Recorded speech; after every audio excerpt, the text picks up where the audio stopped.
right, go ahead. Okay, I'd like to call to order the regular meeting of the Design Review Subcommittee at the City of San Clemente, Wednesday, December 23rd, 2020 meeting. We normally don't call the order, but we have two members currently in attendance, and that's Jen Wu and Bart Crandall. Stephanie, do you want to formally call the roll? Sure. I think that suffices for the record. Okay, very good. We have some minutes to approve. We've got the minutes of the regular meeting of the Design Review Subcommittee, October 28th, 2020 meeting. Commissioner Wu, do you have any corrections? No, if you don't have any, I move to approve the minutes of the regular meeting of the Design Review Subcommittee on October 28th, 2020. Very good. I will second that. So all in favor? Aye.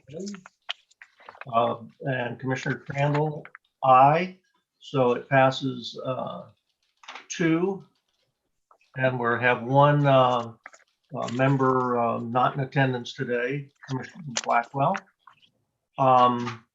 Our next item is item 2A, Cultural Heritage Permit 2353, 212 South Calle Seville, Volter Duplex. Kyle Weber is the planner on that, and we are currently waiting for the applicant to get logged on. So we will pause for a moment while we hopefully get the applicant. They're the whole reason we're here, and want to make sure they're in on the whole meeting. It looks like someone named Lisa is attempting to join. Or no? I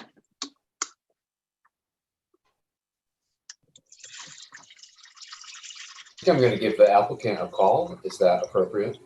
Okay, This is Lisa Walter, and John is logging on his computer, and I think he is on now. Are you on, John?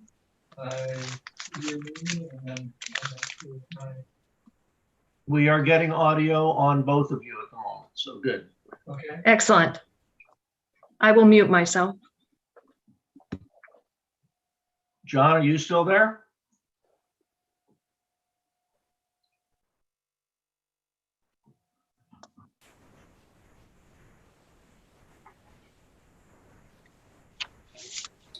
I think John's audio might have been coming through Lisa's.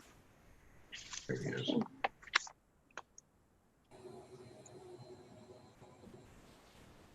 We have your video. Is your audio working, John?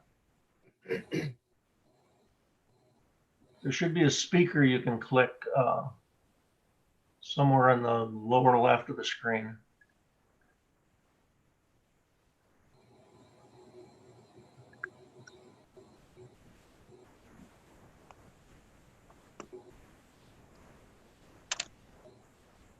Hello. Hello, John. Welcome. Glad you could make it. Thank you. We have called the meeting to order already, and we have had the minutes approved prior to your item opening up. Do you have any questions about the purpose of the meeting or not? That we are just a recommending body, and we're here to work with you to craft your application so it can be approved. Do you have any questions? No, the agenda summary detailed the purpose and the objectives very well. Thank you, Jim. Okay, Kyle, you can take over now and make your presentation. Sure, I'll just make a quick presentation. So the project that we're reviewing today is an existing duplex located at 212 South Calle Seville that received approval for a CHP in November of 2019. And that project was reviewed by the Planning Commission at the time and by DRSC. The project in 2019 proposed to increase the height of the 2-unit building with a second floor and to also increase floor area in the larger unit on site closer to the side yard property line. And then the project also proposed to relocate the existing 2-car garage farther from the street side property line. The project required the original CHP due to its location abutting the historic structure at 210 South Cayusville. And though the project site is not a historic building itself, the design at the time the CHP was approved proposed to incorporate traditional Spanish colonial revival architecture. And so the amendments to the approved CHP, which the applicant is proposing, actually decreases the height of the building while choosing to slightly modify the proposed build out of the footprint, and all while maintaining compliance with the development standards of the zoning code. The staff report shows elevations and renderings of the project, which compare the existing structure to the previously approved design and the proposed amendments. Due to the minor modifications proposed, and especially with the decrease in height of the building that will have less of an impact on the adjacent historic structure, the amendment to the CHP will be reviewed by the zoning administrator as opposed to the planning commission. And so the site is not located in the architectural overlay and therefore does not require Spanish style architecture. However, staff has determined that the proposed design of the project is in line with the city design guidelines and general plan policies and is consistent with traditional SCR architecture, though we do not have specific recommendations. However, because many external features of the building are being modified, the project is being reviewed at DRSC to gather recommendations from the committee members to incorporate any suggestions, if any, that will make the project more compatible with STR architecture as much as the previous design was at the time of approval in 2018. DRC members should have received hard copies of the plans for review. I believe the staff report lays out specifically what is being amended compared to the project that was approved. Of course, we all know John Walters here, who is the applicant for the project, and I believe he is willing to have a discussion or receive any feedback and listen to the suggestions that DRC members have. That concludes my presentation. Okay, Mr. Walter, would you like to say anything before we start asking questions during the presentation program? No, I think we can get started. Okay, Jen, do you have any questions for staff or the applicant? Yeah, really minor one. Mr. Walter, can you share with me, just for my curiosity, how did the design evolve to this point? Well, the current design is somewhat of a response to, we had some very significant cost implications for the previous original plan, the 2-story plan, due to the neighboring garage, the property owner with the at 210. Their garage is about a foot and a half on our property at a critical point where if we wanted to extend our garage further into the bank in order to set it back from the side street, Santa Barbara, we would have to put in very deep shoring in order to ensure that the garage, the neighbor's garage, especially as it's sitting somewhat on our property, would not be structurally at risk during the excavation of the garage extension. So that was a significant cost that I mean, was very, very high and basically undoable. So we then looked at the plan, and my wife and I live here. We're planning on spending the rest of our lives here. And the concept of simplifying the design for cost purposes primarily was what we wanted to look at. And we explored that, came up with the 1-story option that had the advantage of not requiring the steps, the interior steps to the originally proposed 2nd story.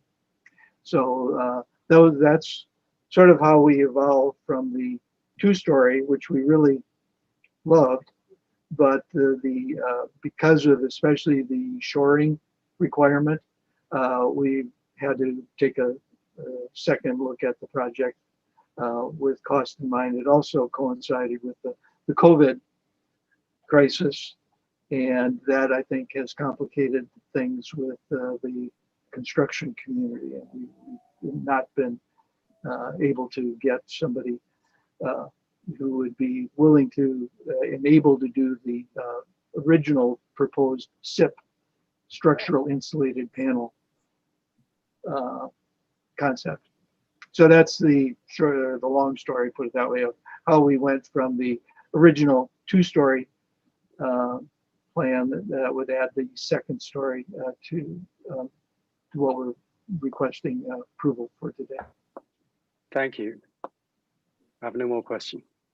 Okay. Okay. One thing I do want to just say that we realize is this project, when it first went through, got a unanimous approval by Planning Commission and was supported by the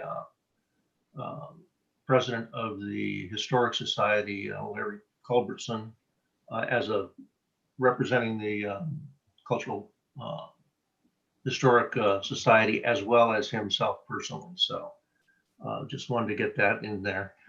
So if we have no more questions for the applicant or staff, we will close the presentation portion of the meeting. And Stephanie or Kyle, do we have any comments from the public?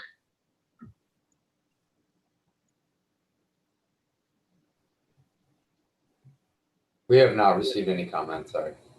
No comments. Very good. So I will close the portion of the meeting for public comment, and we'll open it up for discussion. Jen, I'll send it your way again here. Thank you, Chair. I really like the previous design, and I was excited about the previous design. It was very, very good. This version takes out some of that excitement out of it, but I respect what the applicant wants. So I will still support this design. With that said, my only question, perhaps to the staff, since the last time I did not notice it, but this time I saw it, is that on the rear property line, which is actually the sideline, if we stand on Santa Barbara, the existing garage is sitting on the property line. And then we add some walls on top of that garage. That wall, including the background wall of the water feature, seems to be within that setback zone and intensified the non-conforming existing structure. Water feature as an accessory structure is allowed to have 6 feet maximum height. I believe the standard is to measure from the neighbor's land. So if you look from that point of view, the wall sitting on the property line is probably about 10 feet tall. So I'd like the staff to check against the code requirement to make sure that the increase of the height of that parapet wall around the deck, including the extra high background wall of the water feature, still complies with the zoning requirement. That's all. Thank you, Jen. Yeah, I'd like to say that in reviewing the drawings, I really took the position of what had changed from the original approvals. Square footage wise, obviously, it's less of a change of the existing structure. The only thing that is different is the garages aren't pushed back from the street. However, in neither case could you park in the driveway or should park in the driveway. So I am conceding to the fact that the garage doors aren't pushed back under the building any. I agree with Jen on the height of that wall. And I think that's something you can work out with staff. and the fact that a more imposing structure was approved by Commission and Historic Society compared to this, I see that it has far less impact on the adjacent historic project, as well as it's probably more in keeping with the scale of the other historics in the neighborhood. So I'm in support of this. I think I want to thank staff and our planner for running this through design review again, rather than doing it just at the zoning administration level. But I'm in support of the project, and I think your architect did a good job. Jen, you have any comments about what I've said here? No. I'm on the same page with you and that I support this project. Very good. So staff or Kyle, do you have any questions of us? I think the major outtake here is to confirm the height of the common wall on the vacant lots property line. So just make sure that that does meet all zoning and code issues, and then I think we're good. Okay. Yeah, I'll make sure that we review that compared to the zoning code, and then I don't have any further comments. Okay, so congratulations, Mr. and Mrs. Wolter, and have a happy holiday, and we appreciate you guys improving that property. Great. Well, thank you very much for your help. Okay. Thank you. Happy holiday. Thank Thank you. you. Happy holiday. The next item is new business. Do we have any new business? I see none. Old business, I see none. Any oral or written communications, Kyle or Stephanie? No, staff has not received any additional public comments on items not listed on the agenda. Very good. Then before we do the adjournment, Stephanie and Kyle and everyone involved in putting this meeting on, thank you very much. Have a great holiday. And we'll, you have a motion to close? Adjourn. I move to adjourn the regular meeting of the Design Review Subcommittee until Wednesday, January 13, 2021 at 4 p.m. via teleconference. Second, final second. So Ben, do you approve? We'll have a vote. Okay. Aye for Crandall. Aye for Commissioner Wu. Aye. And I didn't know, I don't think I included you and have a happy holidays. But Happy holidays, everyone. happy holiday to you. Yeah. Thank you, everyone, and be safe. Yeah. Thank you. Thank Happy you.